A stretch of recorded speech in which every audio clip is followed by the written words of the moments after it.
பொருளை தப்பிடம் செய்து கொண்டு பேசுவது. ஆக இதற்கு சரியான பொருள் தான் என்ன? பெண்முத்தி பின் வருவனவற்றை யோசித்து விட்டு சொல்லும் புத்தி என்பதைத்தான் பெண்முத்தி பின்முத்தி என்றார்கள்.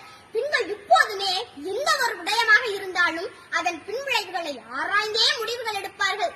கல்வியாகட்டும், காதலாகட்டும், குடும்பமாகட்டும், தான் சார்ந்த முடிவாகட்டும், தன்னை சார்ந்தவர்கள் சம்பந்தப்பட்ட முடிவாகட்டும், எந்த பிரச்சனை நடந்தாலும் தான் எடுக்கும் முடிவு எந்த அளவு விளைவுகளை தரும் என்பதை யோசித்து விட்டு அதற்கு தகுந்தது போன்ற முடிவைத்தான் அவளின் புத்தி சொல்லும்.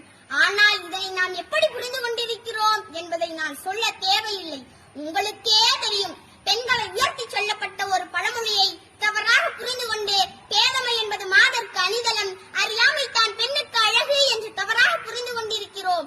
அதைத்தான் ஒரு ஆன்மீக கதை ஒன்று அழகாக சொல்லுகிறது.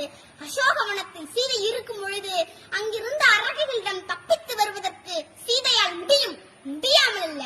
ஆனாலும் அனுமன் அங்கு சென்று நான் உன்னை தூக்கி கொண்டு ராமனிடம் ஒப்படைக்கிறேன் என்று கூறிய போது சீதை கூறிய பதிலில் இருந்து இந்த பழமொழிக்கு உண்மையான பொருளை நாம் அழகாக தெரிந்து கொள்ளலாம். எப்படின்னு பாருங்க. எல்லை நீத்த உலகம் யாவையும் என் சொல்லினால் சுடுவேன், தூயவன் உள்ளவன் ஆற்றிற்கு மாசென்று வீசினேன் என்று அனுமனை பார்த்து சொன்னார்.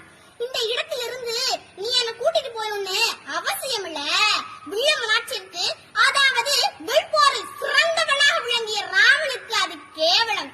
ராமன் போய் கூட்டிட்டு வராம அவளா தப்பித்து வந்தாள் என்று மற்றவர்கள் சொல்லக்கூடாது. என்னுடைய கணவன் வந்து கூட்டிட்டு போனாதான் எனக்கு பெருமை. ஆகவே உள்ளவன் ஆற்றிற்கு மாசு விளைவிக்க விரும்பவில்லை என்று சொன்னார். அக்கடிக்கும் சென்று கண்டேன், அதை எங்கொரு காட்டில் ஒந்திட வைத்தேன். விருந்து தணிந்தது காடு. ஆம், பெண்களின் புத்தியும் அக்கனி குஞ்சுதான். என்னதான் அடுப்பாங்கரையிலும் அந்திவானத்திலும் அவள் பணி செய்தாலும் ஒரு விஷயத்தை யோசிக்கும் போதே இதற்கான மொத்த கருத்துக்களையும் யோசித்து அதற்கான செயல்களை செவ்வனே செய்து முடிப்பர். அக்கனி குஞ்சை அடக்கிட இயலுமா? பெண் புத்தியை பின்தள்ளிட முடியுமா? இனியாவது பழமொழியின் சரியான மொழிப்பொருளை அறிந்து பயன்படுத்த வேண்டுகிறேன்.